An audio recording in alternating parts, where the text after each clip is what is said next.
12 जून 2019 Peru और Brazil की सीमा के पास अमेजन नदी का एक संकरा मोड़। रात के 2:13।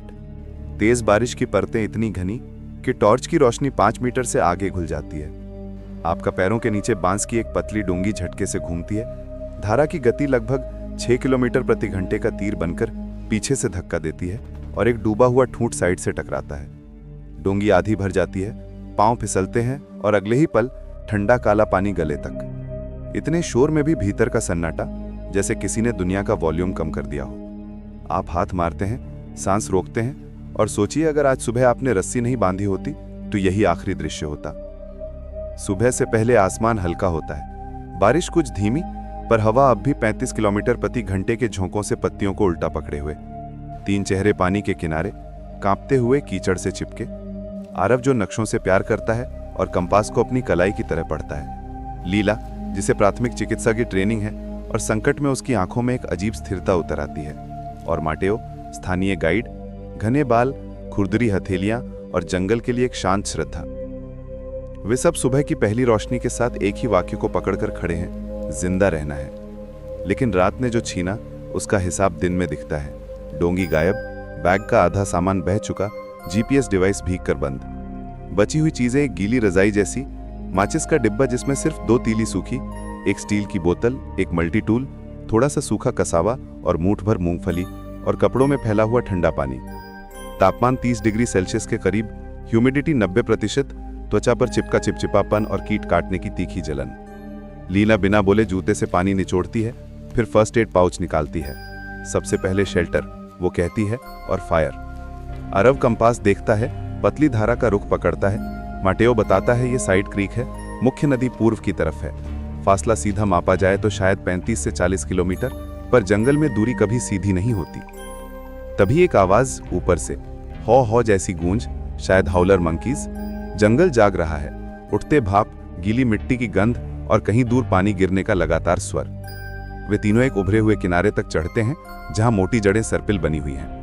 माटेओ पाम के चौड़े पत्ते काटता है, अरब 2 शाखाओं के बीच एक ए फ्रेम बनाता है और लीला बेलनुमा लियाना से बांधती है। बारिश के बावजूद ये छोटा सा लीन टू उन्हें तुरंत मन का छज्जा देता है। अब आग, गीली लकड़ी की थकान से धुआं और 2 बची तीलियां जैसे आखिरी चांसेस।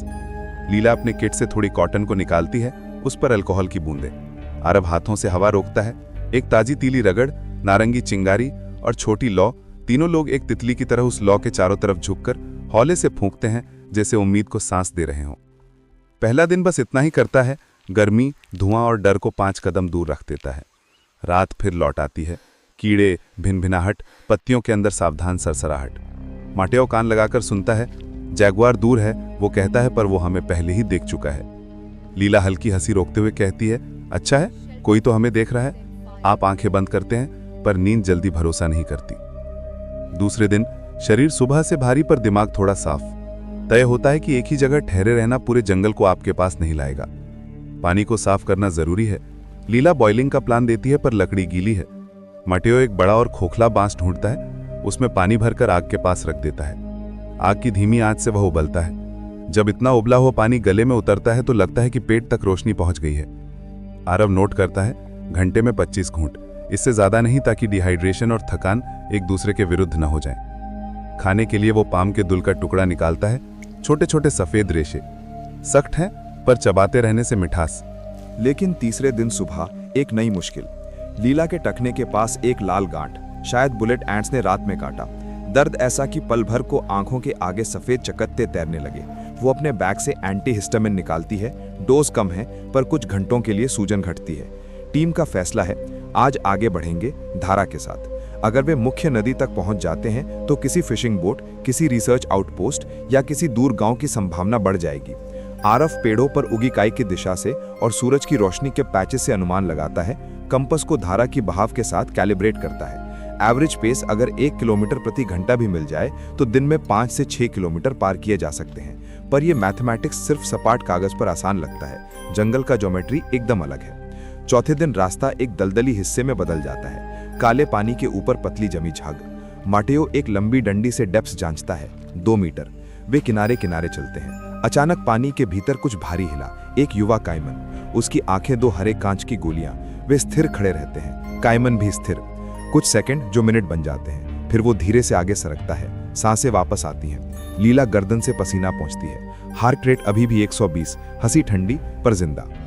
5वें दिन की दोपहर सूर्य थोड़ी देर चमक निकल लाता है, तापमान 34 डिग्री सेल्सियस, त्वचा पर नमक की सूखी परत। वे एक ऊंचे किनारे पर कैंप बनाते हैं और पहली बार समय निकालकर मछली पकड़ने का ट्रैप तैयार करते हैं। माटेओ बेल से फनल बनाता है, अंदर छोटी टहनियों का जाल। आरव इसे एक स्लो करंट वाले पूल में डुबाता है। शाम तक कुछ छोटी टेट्रा और एक कैटफिश आग पर भूंजते हुए उस चर्बी की खुशबू जो भूख के बीच किसी जादू की तरह फैलती है। लीला छोटे छोटे टुकड़े काटती है, नमक नहीं पर धुआं अपना स्वाद देता है, एक एक निवाला गिनकर। कितने दिन? आरव पूछता है। माटेओ बस आग को देखता रहता है, जब तक नदी हमें छुड़ा नहीं लेती। 6ठे दिन बारिश फिर लगी रहती है। वे पतले रास्तों पर आगे बढ़ते हैं, जहां जमीन स्पंज की तरह जल से भरी है। बेलों और कांटों का महीन जाल कपड़ों से खींचता रहता है। लीला की आंखों के नीचे हल्के काले घेर। वह हर घंटे में 5 मिनट के रेस्ट का नियम लागू करती है, जबकि आरव हर रेस्ट पर कंपस बियरिंग लिखता है, 45 डिग्री, फिर पूर्व, फिर दक्षिण पूर्व, धारा की घुमावदार भाषा ने। दोपहर बाद एक अजीब खोज। नदी किनारे पर उल्टी पड़ी एक पुरानी सड़ी हुई डोंगी, लकड़ी में फफूंदी, किनारे पर कुछ नक्काशी के चिन्ह। ये शायद किसी स्थानीय समुदाय की थी। साथ में एक गट्ठर रस्सी का, आधा सड़ा पर अभी भी उपयोगी। टीम किनारे बैठती है, एक मौन दुविधा धीरे धीरे शब्द बनती है। क्या इस डोंगी को ठीक करके ले जाएं, भले ही वो किसी की हो सकती है और शायद वे लौटेंगे, या सिर्फ रस्सी लें, बाकी को इंटैक्ट छोड़ दें। जंगल में सर्वाइवल का गणित साफ नहीं होता। जिंदगी का वजन और सम्मान का वजन तराजू में साथ रखो तो सुई कामती रहती है। मैटियो धीरे से कहता है, ये डोंगी किसी का घर है। आरव चुप। लीला बोलती है, हम रस्सी से पुल बना सकते हैं, राफ्ट बना सकते हैं और बाकी को छोड़ दें। फैसला हो जाता है। वे रस्सी निकालते हैं, डोंगी वैसी की वैसी छोड़ देते हैं और एक लकड़ी की छोटी छड़ी पर लाल मिट्टी से एक निशान बनाकर रख देते हैं, किसी तरह एक धन्यवाद। ये चुनाव हल्का नहीं पर जरूरी। 7वें से 10वें दिन तक धारा के साथ साथ चलना रोज का मंत्र बन जाता है। प्रतिदिन 5 से 7 किलोमीटर की प्रगति, घंटे का हिसाब, ब्लिस्टर की टेपिंग और हर शाम एक लीन टू। लीला बारी बारी से मच्छर के जाल जैसी पत्तियां बनाती है, जिससे रात के कीड़े कम घुसे। आरव एक छोटे सोलर चार्जर को आग के पास सुखाता है, उम्मीद की शायद जीपीएस की बैटरी रिवाइव हो जाएगी, पर सर्किट में पानी एक मौन दुश्मन है। माटेओ हर सुबह पौधों की पहचान सिखाता है, किस पत्ते का रस पीना है, किसकी छाल जहरीली है। कसावा को धोकर और फिर उबाल कर ही खाना चाहिए, स्टार्च में छिपा जहर वही निकाल देगा। वे एक बार गलती से एक कड़वे फल को मुंह तक ले जाते हैं, पर माटेओ तुरंत रोकता है। बनी हुई तस्वीरें मत खाओ, खुद देखो, पहचानो। ये वाक्य उस जंगल का कोडबुक बन जाता है। 11वें दिन की शाम अचानक हवा में अलग सी गंध, धुएं की। कहीं कोई आग है।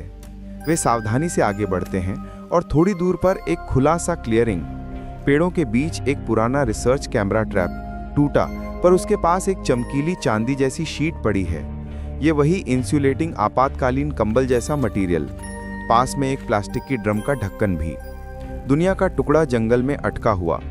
आरव चमकीली शीट को समेटता है, मन में एक विचार, दिन की धूप में ये मिरर की तरह चमकेगी। सिग्नल। लीला ड्रम का ढक्कन उलटती है, उससे पानी जमा करने का आसान बर्तन बन जाएगा। माटेओ छलनी जैसा पत्तों का जाल बनाकर एक सोलर स्टिल सेट करता है। चांदी की शीट से नीचे कंडेंसेशन तोड़ेगा, बूंद बूंद साफ पानी, हर बूंद एक मणि। 12वें दिन पहली बार सूरज पूरी तरह खुलकर निकलता है। वे पत्थरों पर कपड़े सुखाते हैं। हवा धीमी, 25 किलोमीटर प्रति घंटे से भी कम। दोपहर को आरव चांदी की शीट को पेड़ों के बीच ऊंचा खींचता है, सूरज के साथ एंगल सेट करता है और तालाब जैसी सतह पर रोशनी की तेज धारा पड़ती है। दूर शायद कोई उड़ता है या नहीं यह कहना मुश्किल, पर वो रिफ्लेक्टिव ब्लिंक आपके भीतर उम्मीद के छोटे छोटे पौधे उगाता है। लीला का टखना अब काफी बेहतर, सूजन उतर गई। वे अगले दिन और आगे बढ़ते हैं। 13वें दिन की दोपहर, धारा के बीच एक चट्टानों का क्लस्टर। पानी यहाँ उबलता सा दिखता है, व्हाइट वाटर की चिकनी परतें। उस पार जाना जरूरी, क्योंकि दाहिनी तरफ घाटी संकरी हो रही है। वे रस्सी का एक इत्मीनान भरा काम शुरू करते हैं। आरव पहली बार बेल से बने एक एंकर को चट्टान पर फंसाता है, फिर रस्सी को टेंशन में लाता है। माटेओ फिसलन भरे पत्थर पर चढ़ता है, वजन की गणित एंड फ्रिक्शन। लीला मुस्कुराती है। रॉक क्लाइंबिंग क्लासेस फाइनली काम आई। क्रॉसिंग में 20 मिनट लगते हैं, पर लगते हैं भरपूर। जब वह आखिरी कदम पड़ता है और तीनों लोग साथ उस चट्टान के दूसरी तरफ उतरते हैं, तब लगता है हर बूंद पसीना तुम्हें 1 सेंटीमीटर आगे धकेलता है। 14वें दिन रात, बारिश फिर, इस बार बिजली दूर चमक रही है, ध्वनि 5 सेकंड बाद। आरव मानसिक गणना करता है, 1 सेकंड में ध्वनि 340 मीटर तो बिजली कोई 1.5 किलोमीटर दूर। वह बुखार जैसा सनसना पाने लगता है, न जाने क्यों। लीला उसका माथा छूती है, ताप थोड़ा बढ़ा हुआ। वह अपने किट से एक टैबलेट देती है पानी के साथ। कल धीरे चलेंगे, वह कहती है, गति की जगह दिशा नहीं खोनी। 15वें दिन की सुबह माटेओ एक पुरानी पगडंडी के संकेत देखता है। घास थोड़ा कम बढ़ी, कुछ कटे हुए तनों के चिन्ह, शायद कोई महीनों पहले गुजरा हो। वे उस पगडंडी पर चलते हैं और लगभग 2 घंटे बाद उन्हें एक छोटी सी झोपड़ी दिखती है। ताड़ के पत्तों की छत, लकड़ी का ढांचा, अंदर सूखे केले के कुछ गुच्छे और मैनियॉक के कुछ सूखे टुकड़े। दिल और पेट दोनों एक साथ दौड़ते हैं, और ये वही पल है जो किसी कहानी के बीच में एक नैतिक गांठ बनाता है। अब सवाल सिर्फ सर्वाइवल नहीं, सम्मान भी है। क्या वे इस जगह को बिना अनुमति छू सकते हैं? अगर यह किसी समुदाय का स्टोरेज है तो लेना गलत होगा, पर अगर वे ना लें तो शायद आगे कमजोरी से सफर टूट जाए। वे तीनों दरवाजे पर बैठते हैं, शब्दों को ढूंढते हैं। माटेओ धीरे कहता है, हम यहाँ के नहीं हैं, पर हम गुजर रहे हैं। लीला सुझाव देती है, हम जितना बिल्कुल जरूरी है उतना लें और बदले में कुछ छोड़ दें। हमारा मल्टी टूल नहीं, पर हम मछली छोड़ सकते हैं और एक नोट अगर कोई पढ़ सके। आरव पत्ते पर कोयले से लिखता है, हम गुजर रहे हैं, हमने थोड़ा भोजन लिया, बदले में मछली और सूखे पेड़ों की कटाई का काम कर दिया है। वे 2 छोटे गुच्छे केलों के लेते हैं, मैनियॉक के कुछ टुकड़े, और वहां की लकड़ी को साफ करके नीटली स्टैक कर देते हैं ताकि अगला व्यक्ति आराम से आग जला सके। ये एक मौन हैंडशेक है, जंगल के साथ, इंसानों के बीच। 16वें दिन वे कंधों पर हवा की शांति महसूस करते हैं। बारिश कम, बादल ऊंचे, प्रकाश नर्म। वे चाल तेज कर देते हैं। आरव अपने अंदर की घड़ी को चेक पॉइंट्स में बांट देता है। हर 45 मिनट के बाद 5 मिनट रेस्ट, हर 2 घंटे के बाद पानी, हर 4 घंटे के बाद कुछ कैलोरी। एक तरह की माइक्रो डिसिप्लिन। लीला कहानी सुनाने लगती है, छोटी छोटी, ताकि दिमाग दर्द से दूर रहे। माटेओ पेड़ों का परिवार बताता है। सिकुआ की जगह यहाँ सीबा, जिसका तना आसमान में देवदार की तरह उठता है। जंगल एक टेक्स्ट बुक बनता है, पन्ने हवा से पलटते हैं। 17वें से 20वें दिन तक वे नदी के साथ साथ ऐसे चलते हैं जैसे कोई धुन हो, कभी तेज, कभी धीमी, कभी तल की रेत में पांव धंसते हैं, कभी जड़ों पर बैलेंस। एक बार वे एक छोटे जलप्रपात के नीचे रुकते हैं। पानी ठंडा, चमत्कारी, शरीर में क्रैकलिंग एनर्जी।